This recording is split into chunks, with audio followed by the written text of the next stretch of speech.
So we're in reception, which looks a bit of a mess because there's opened posts strewn all over the place. But we'll go through to the workshop, see what's going on. Right. This printer's a bit of a twat. So this is an important task, is working out how to use a printer. Follow me. He did find me. He did find me. I'll tell you what's actually going on here is that a spacer is being drawn up. We're simply trying to print a drawing to scale. Basically, we've drawn a spacer to go between this pedal assembly and that servo, which mounts the servo to the bulkhead in the Mercedes.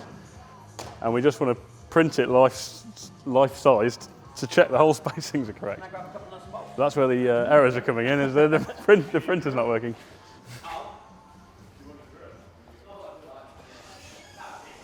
Let's see. I thought Ricky had to go back to the toilet again then. I'll see you in the morning, Stu. Here's a good shot. So this is a great one. So, obviously we're not just cutting the roof off a Cortina and welding another one on.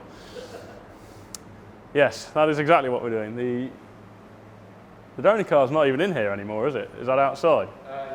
Yeah, so we're one part on the replacement car that wasn't so good is the roof. So we're unpicking the roof from the other car, which is really good, and using that roof panel, which is pretty mint actually, on that car. So Scott's just cleaning up all the frame and all the sort of inner structure on that, ready to swap it over. I think he's going to be unpicking the skin from there. Right, move that out of the way.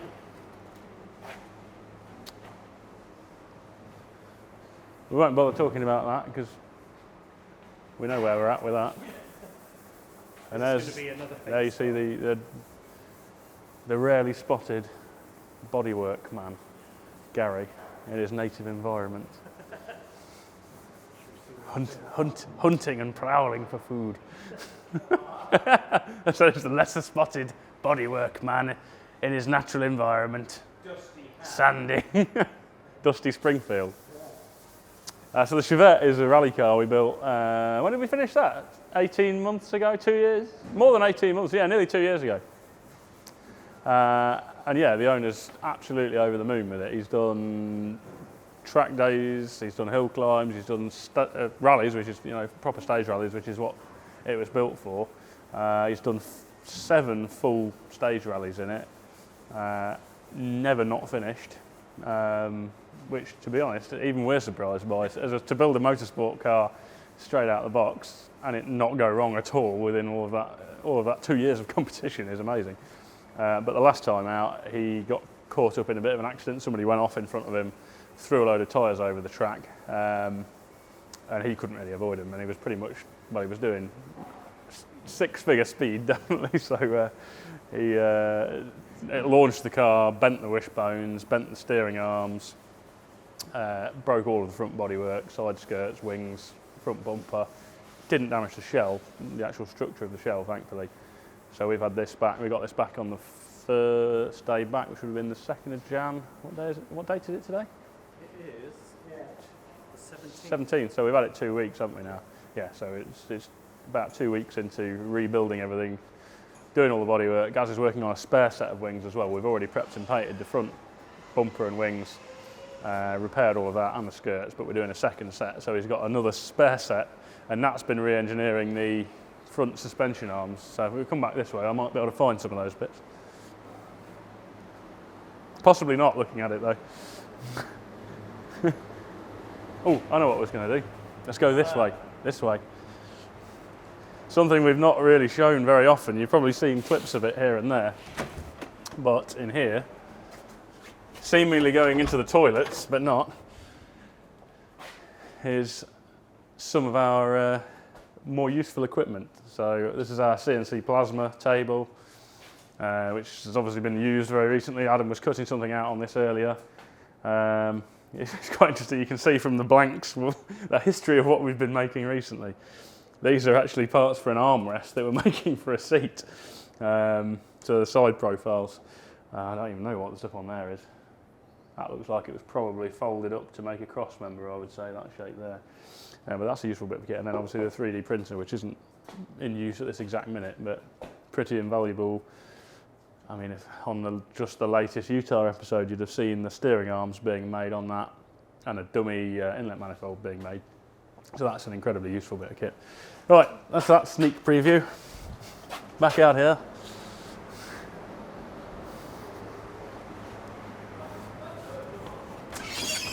I'll try and tell everybody to stop swearing. It won't happen though.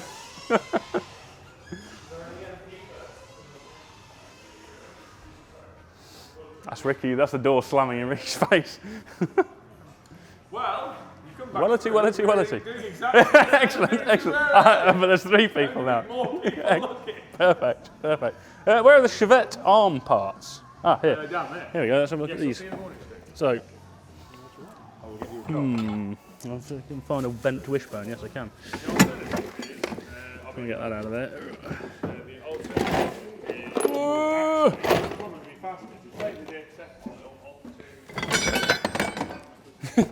You can see I didn't organise for this whatsoever. There's a wishbone. It shouldn't be bent like that.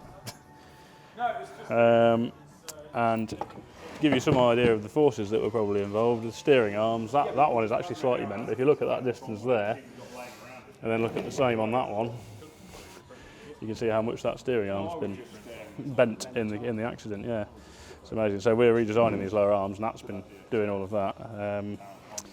This is basically a in-progress piece, which is the. Is that the same side? No, it's the opposite side to that one. But basically, if you imagine that was there, that'll be where the ball joint goes into there. This rose joint is instead of this spherical bearing in here, and then there'll be a compression strut here, which is one of these, which forms the other half of the wishbone. So yeah, we're getting there with those. We just need to get the car on the ramp now. So, well, what's the plan? I suppose it's so we can do the chassis brackets, isn't it? Yeah, get it on the ramp.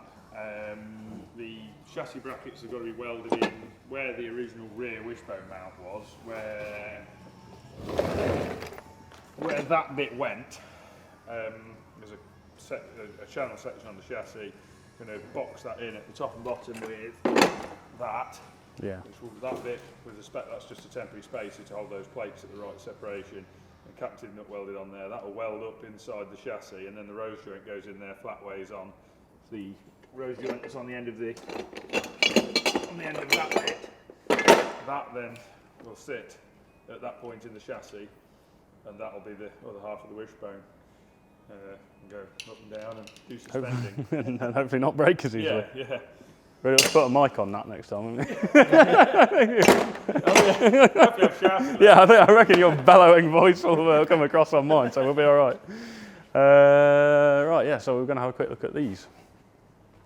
This is obviously one we get asked about a lot, for obvious reasons. And that one, I think in the background in a lot of the other videos, you'd have seen this Mercedes Coupe just having a seemingly endless amount of metalwork done on it. But yeah, as you can see, it's now painted. And yeah, looking pretty tasty. So we're just in the stage, we've just been putting Dynamat in it at the moment. We still need to wet flatten and buff the paint, but we always do we don't want to do that until we've wax oiled all the hollow sections in case we get water down inside there. And the Dynamat doesn't stick very well if you've got wax oil everywhere, so we tend to paint them, Dynamat them, wax oil it, and then do the wet sanding and buffing on the paint. But yeah, we're going to be into the rebuild stage on that, so at the moment we're doing lots of sort of engineering work in the background with a view to being able to put it together reasonably efficiently. So today, that's the spacer that they were just looking at over there was to mount the brake servo. We've just been measuring up the radiator today to have that fabricated. The air conditioning condenser, we're measuring up for that. I've been going through some of the wood trim that's going to be used to make sure, see what the condition of that was like. But we've already done a lot of the groundwork whilst it was bare metal. So, you know, this has been mechanically built essentially whilst it was bare metal. So a lot of the things are just bolting on, but there's inevitably a lot of complication with, you know, running of all the plumbing and just building up things like the doors. When we get the doors on there, the mechanisms inside them, you know, ensuring everything is perfect, everything works as it should. There's just so many things to go through. So we're just trying to get all the groundwork done to enable that to happen as quickly as possible at the minute. And then the Stratos, we're kind of in probably the latter stages of rebuild on it now.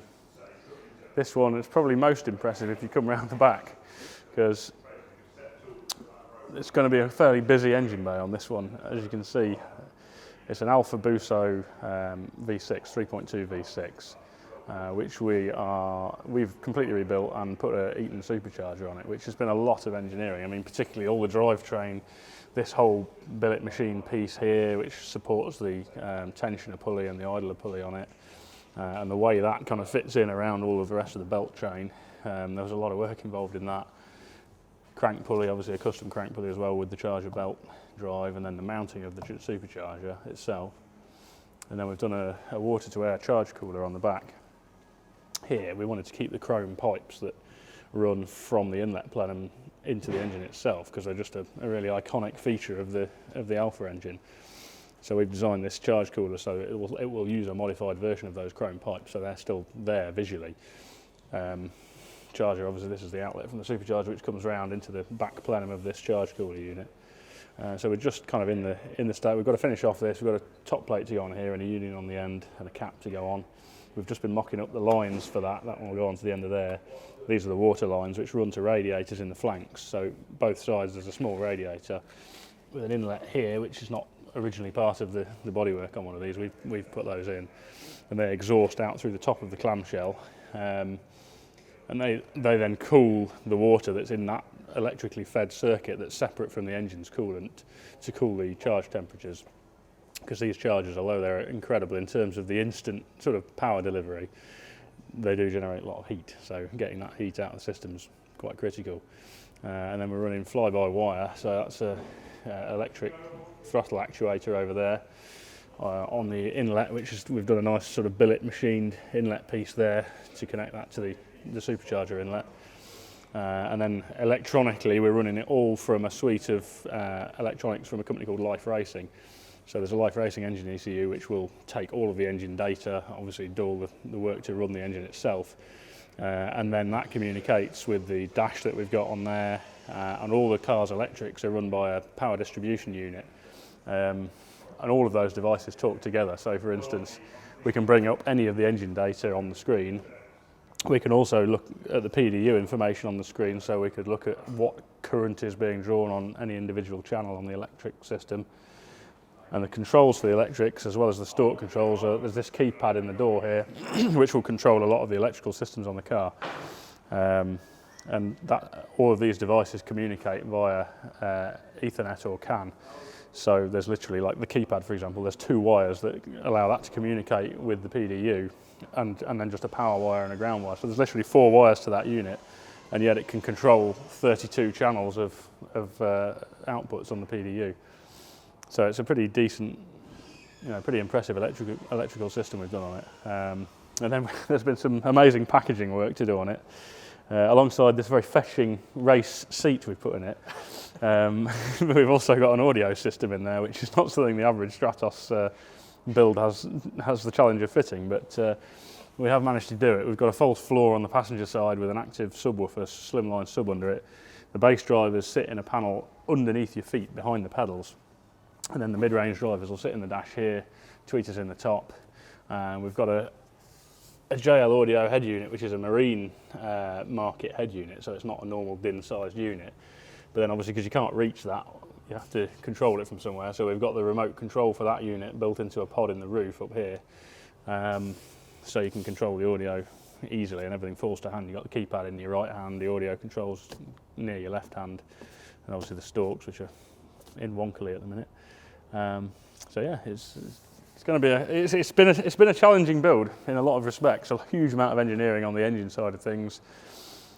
Really challenging packaging and getting everything audio in, all the electronics in, and just getting everything in a neat fashion. But I think once it all starts to come together, which it will soon, this is going to be a pretty spectacular build, I reckon. What? Yeah, I think I can show you that actually. I'm acting like it doesn't work, but if I just power it up, see all the electronics come to life. The dash is just in a demo mode at the minute. Lights wise, I reckon that should be side lights, headlights, and then I've got main and dip on the stalks there. There's all sorts of stuff I can play with on here. So we've got that's going to be the air conditioning switch when it's on. That's the interior blower fan, which is just multiple clicks on the same button to go through the speeds. That should be cooling fan override. So that's the engine cooling fans, which will obviously be switched automatically from the ECU. And that's the other beauty with the PDU, is because the engine ECU can communicate with the PDU via CAN bus. You can program it to tell the PDU to do any of the things that would be switched by the ECU. For instance, fuel pump, cooling fans, in this case charge cooler pump. They can all be, the ECU can tell the PDU to turn those things on when it wants them on, and all of the communication is just down 2 wires, so it's minimising the wiring a lot. What else have we got on here that we can play with? The wipers are all functional.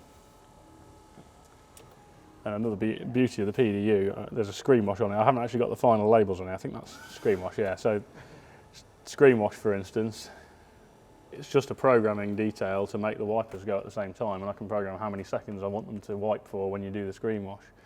Same on the intermittent wipe, so that's intermittent. The pause time on that can be just a case of reprogramming it with the software. I don't know if you noticed when I popped the lights up as well, there was a slight delay before the light turned on, and that's programmed in. It's programmed that the lights pop up when you turn them on, but I've put a half-second delay in, I think it is. So from when you turn them off, when they come up and then turn on, and that's just a programming in the PDU. So I could make that longer if I wanted to. It's just I thought it was a nice touch that they weren't on when they popped up, and then they came on afterwards. Likewise, the indicators, that's just an output channel, same as any other output.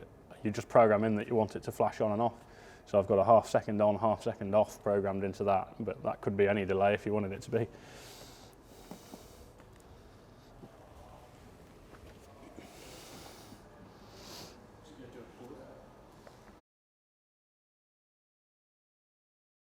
I don't know if I've got any audio already on my phone. No, I've not. It's connected to my phone at the minute on Bluetooth, but I've not got anything set up to play. But you can see the controller lit up in the headline in there, and the audio head unit lit up down there.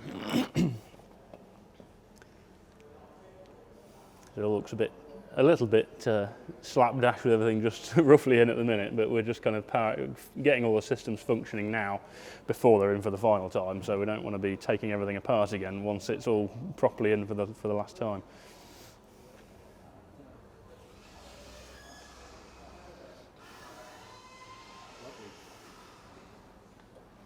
So where can we buy these seats? Well, DFS, I think.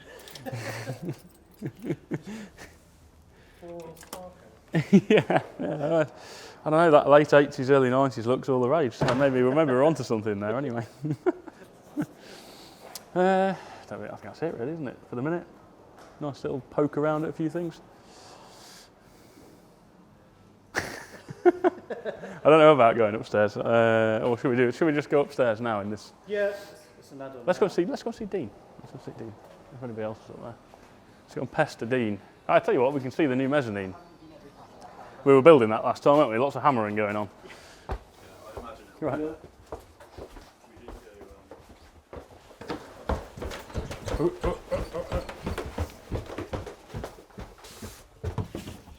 Are you decent? Cooey! Yeah. Well, it wasn't decent yesterday when we unpacked his dog toy. That's another story. I don't think it's here anymore, thankfully. But the dog toy? yeah, Oh, yeah, it's here. Show him the dog toy. And then, in fact, let's get the backstory. I found a box downstairs about yay long, and I needed to post a shock absorber.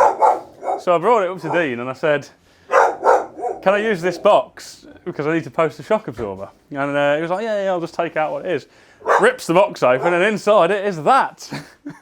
It's honestly a dog toy. which officially is a dog toy, but I was momentarily I thought, oh God, what's Dean opened? So yeah.